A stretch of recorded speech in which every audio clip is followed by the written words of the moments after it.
What is up, everybody? Today's video is going to be about this radio, but not really about the radio, more about a specific feature these old boom boxes have, and that is a beat-proof switch. So here we have some controls, and it says beat-proof mode 1 and 2, but what does that mean? Well, in this video, I'm going to tell y'all. Now, if you like my YouTube channel, this video might feel pretty familiar. And that's because I made this video before.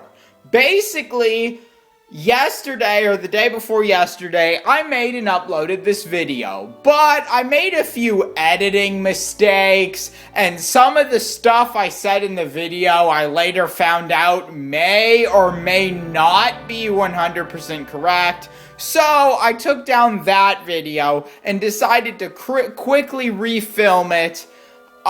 Because yeah, that one had some mistakes in it. But with that out of the way, let's get back to what this video is about. What the beat-proof switch on these old boom boxes do.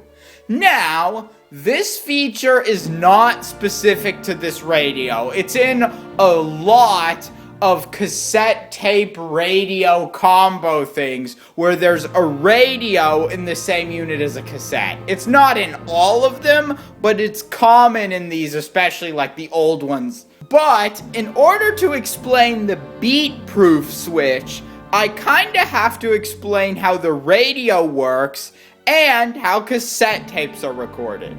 Basically, for those who didn't know, these radios who have a built-in cassette deck, if you hit the record button while you're playing the radio, you can record music or whatever is on the radio. So you can record off of the radio, which is a really cool feature.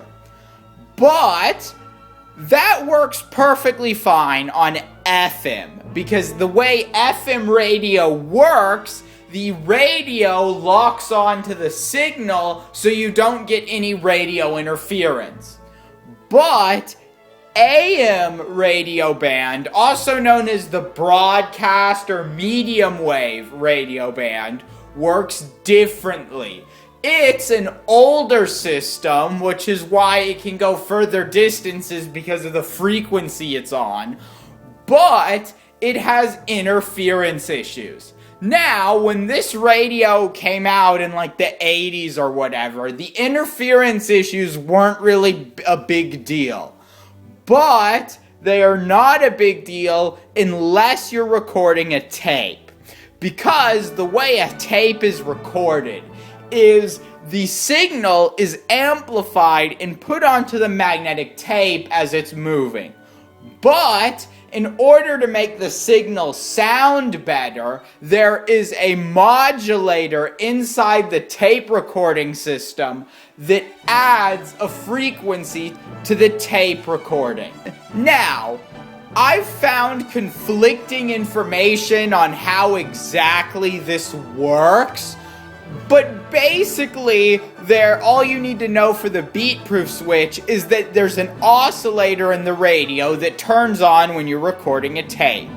But on the AM band, that can cause harmonics across the band, which is what the beat-proof switch is for. When you flip that, it slightly shifts the frequency that's being recorded onto the tape.